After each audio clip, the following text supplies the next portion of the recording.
Hi, I'm Jonathan Yeager. I'm a UWL Crosse student and La Crosse Public Library Archives intern. Hey, I'm Sam. I'm also a UWL student and an intern at the La Crosse Public Library Archives.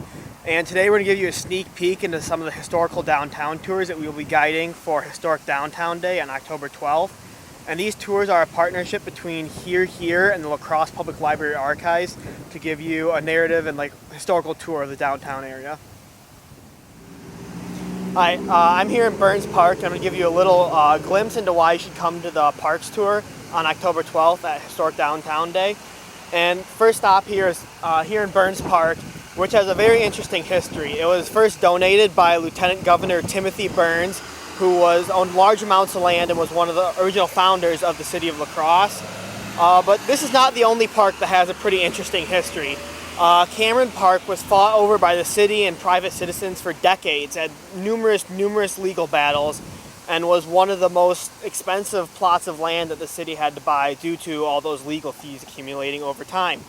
Additionally, the city park system was first developed in the 1900s, and that was partly in response to the decline of the timber industry, which quickly went from La Crosse's biggest industry down to basically nothing, and what it left behind was acres and acres of wasteland that were basically useless, and people had no way to go out and get refuge from hard labor jobs or stuff like that, and so there's kind of a clamoring for parks in the city. So after quite a bit of venture and debate and stuff like that, and tired of roaming herds of cattle overrunning their parks, they decided to form together and get the La Crosse Park system. So you should come to the tour and find out how that all happened.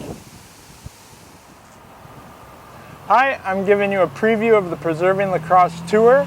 Behind me is the previous location of the Dr. Matthew All row houses.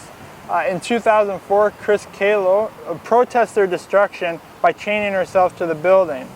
Unfortunately, her protest was unsuccessful, and now we have the condominiums that are standing there. Row houses were a popular form of industrial living during the 19th and early 20th century.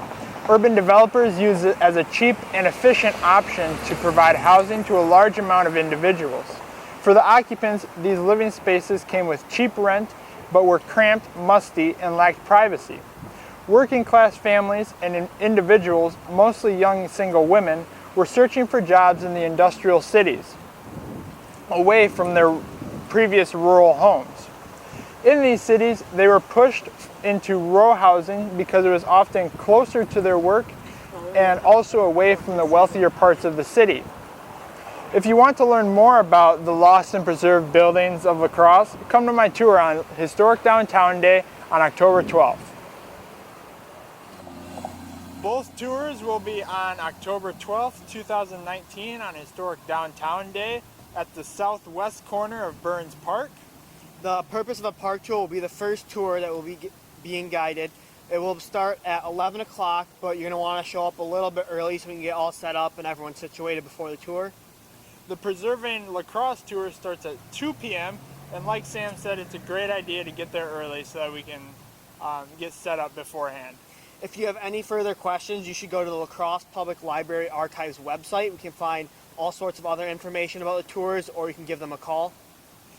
These tours are being funded by the UWL Margins of Excellence Fund.